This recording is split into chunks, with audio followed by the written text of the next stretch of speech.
Alléluia. Seigneur, merci pour ta parole. Merci parce que ta parole est la vérité.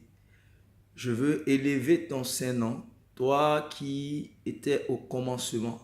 Selon qu'il est écrit dans le livre de Jean chapitre 1, au commencement était la parole et la parole était avec Dieu. Voilà pourquoi je veux commencer mes propos par la parole de Dieu.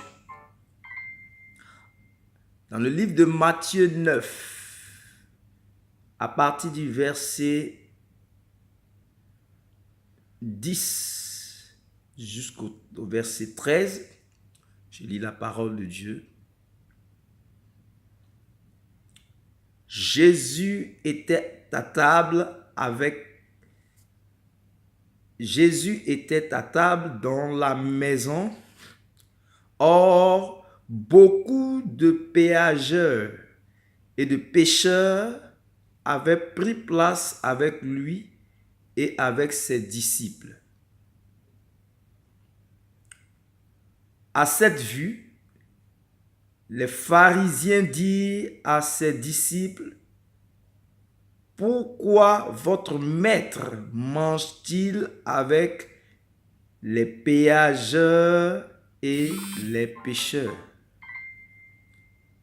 Jésus, qui avait entendu, dit: « Ce ne sont pas les bien portants qui ont besoin de médecins, mais les malades.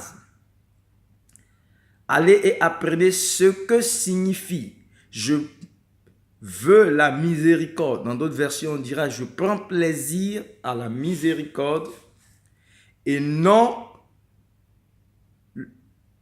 le sacrifice ». Dans d'autres versions, on dira « Et non au sacrifice ». Car je ne suis pas venu appeler des justes, mais des pécheurs. Et c'est sur cette phrase que je voudrais qu'on insiste.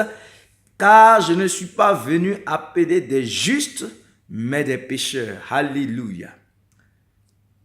Alors, l'inconditionnelle miséricorde de l'Éternel. Pourquoi donc, lorsqu'on t'annonce Jésus, tu as cette tendance à penser que parce que tu as tellement péché que Jésus ne peut rien faire, ne peut pas te pardonner tes péchés? Pourquoi penses-tu que parce que tu as tellement péché, Dieu ne peut pas te pardonner tes péchés? Alors laisse-moi t'expliquer tout simplement. Quand on dit aux gens venir à Jésus, non, il faut que je puisse vraiment, quand je serai prêt, parce qu'actuellement, moi-même, je sais que je pêche encore. Si je vais maintenant, c'est être hypocrite avec Dieu. Donc, moi, je préfère rester quand je serai prêt. Mais mon ami, le premier problème, est-ce que tu sais quand tu seras prêt?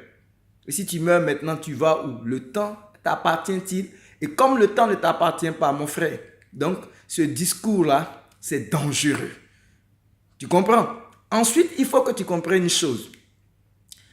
Jésus est venu pour les pécheurs. Il n'est pas venu appeler des justes. Ce qui veut dire que ce n'est pas ce que tu as fait qui est important, mais c'est la disposition de ton cœur à laisser Jésus gérer, oui, cela, te prendre tes péchés, les jeter et te donner lui son manteau qui est le manteau de la lumière. Ton manteau, c'est le manteau du péché. Tu n'as qu'à échanger ton manteau de péché avec le manteau de la sainteté, le manteau de la lumière, le manteau de la justice que Jésus te donne. Ce qui veut dire que tu n'as pas à te soucier de comment la transformation va se faire. Jésus dit seulement viens. Lui, il n'est pas venu pour ceux qui sont parfaits. C'est parce que tu n'es pas parfait que tu te reconnais en tant que tel. La Bible dit quoi? Si tu reconnais tes transgressions, les avoues et les délaisses. Le problème, est-ce que tu es prêt à reconnaître ton état de péché et à le délaisser, à te séparer de cela et laisser au Seigneur le soin en lui disant, Seigneur, moi, je sais que par moi-même, je ne peux pas, mais toi qui es capable de me délivrer, délivre-moi de ce péché et donne-moi d'être à ta statue parfaite.